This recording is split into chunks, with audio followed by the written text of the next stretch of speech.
Assalamualaikum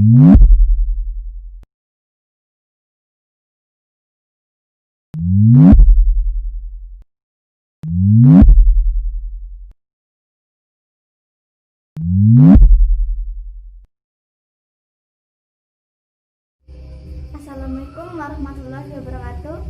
Hai, nama saya Rifat Ladawiyah, SMK Negeri 4 Jember dari kelas 10 Akad 3.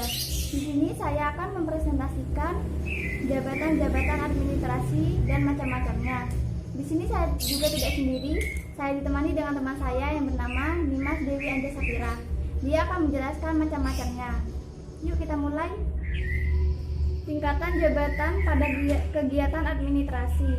1. Kepala kantor atau pimpinan kantor atau direktur kantor, yaitu orang yang memantau dan bertanggung jawab terhadap kelancaran aktivitas kantor, mengatur pembagian tugas pekerjaan, mengatur mekanisme kerja dan perlengkapan kantor sesuai dengan kebutuhan. Kedua, manajerial adalah orang yang memimpin pelaksanaan pekerjaan dengan menjalankan fungsi-fungsi manajemen. Planning, organizing, dan actuating. Jabatannya adalah jabatan yang memiliki bawahan. Ketiga, staf atau pembantu ahli merupakan para tenaga ahli yang cukup dan mampu dalam bidangnya. Tugasnya membantu administrator dan manajer dalam melaksanakan pekerjaan-pekerjaan kantor. Contohnya staf simpanan atau simpan pinjam, staf akuntan, dan staf pemasaran. Yang keempat, kepala personalia atau HRD terdapat di bagian kepegawaian. Tugasnya menentukan tenaga kerja yang sesuai dengan kebutuhan perusahaan, mengatur atau mengkoordinasikan hak-hak pegawai seperti jatah cuti pegawai, santunan kesehatan, dan lain-lain. Yang kelima, kepala tata usaha atau kepala administrasi adalah orang-orang yang menentukan garis-garis besar kebijakan atau tujuan yang harus dijalankan oleh kantor serta diberikan pelayanan teknis dan administrasi kepada semua santunan unit di bidang ketatausahaan yang meliputi perencanaan, pelaporan, kepegawaian, keuangan rumah tangga, keprotokoleran, perlengkapan, dan peralatan rumah. Begitulah tingkatan-tingkatan jabatan pada kegiatan administrasi. Selanjutnya, Dimas akan menjelaskan macam-macam dan ciri-cirinya. Di sini saya akan menjelaskan ciri-ciri administrasi. 1. Adanya sekelompok manusia yang terdiri dari 2 orang atau lebih. 2. Adanya kerjasama. 3. Adanya proses kegiatan. 4. Adanya tujuan. 5. Adanya bimbingan, kepemimpinan, dan pengawasan. Fungsi administrasi. Fungsi rutin. Fungsi yang membutuhkan pemikiran minimal mencakup pengarsipan dan penggandaan.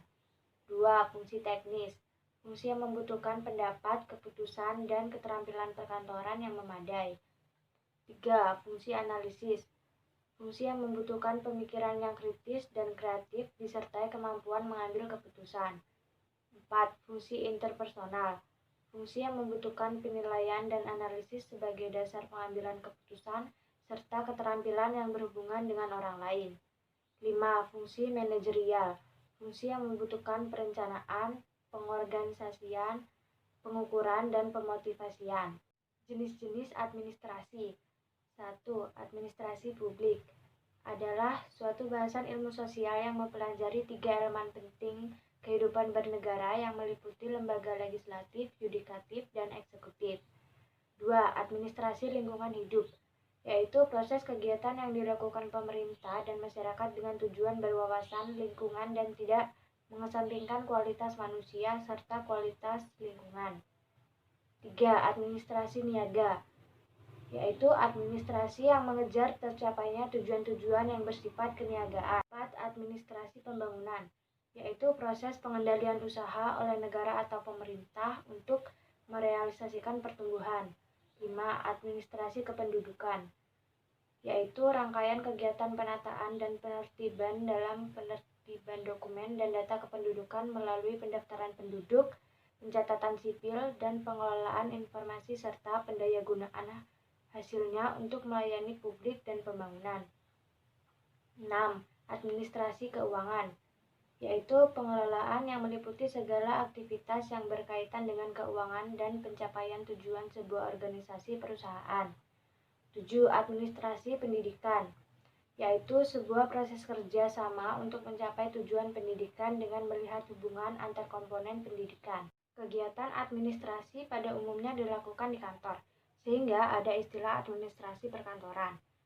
Administrasi perkantoran sendiri yaitu usaha penyelenggaraan perkantoran guna membantu pucuk pimpinan organisasi dalam pengambilan keputusan dan pencapaian tujuan organisasi. Jenis-jenis administrasi perkantoran antara lain 1. Administrasi kepegawaian, yaitu seluruh aktivitas atau kegiatan yang berkaitan dengan masalah penggunaan pegawai untuk mencapai tujuan kantor. 2. Administrasi keuangan, yaitu pengelolaan yang meliputi segala aktivitas yang berkaitan dengan keuangan untuk mencapai tujuan sebuah kantor.